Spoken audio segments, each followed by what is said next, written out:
Safady mbola miverina amintsika eto an-trano ao anambara ny programantsika ny amin'ny talata dia mbola anaraka fitsovom-belafo indray tsika araka ny fanazavaiko amintsika fitsovom-belafo ny amin'ny tontolony any Ambaniranomasina izay misy ny royaume-ny Satana. Dia izay indray zany ny noditsika ny amin'ny talata amin'ny 10 dia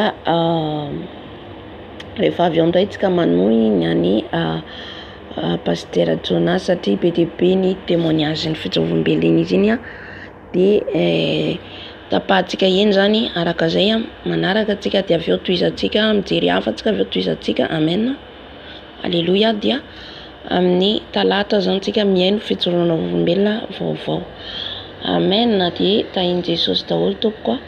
mirary ny fiadanan'i Jesosy Kristy tompo amintsika rehetra.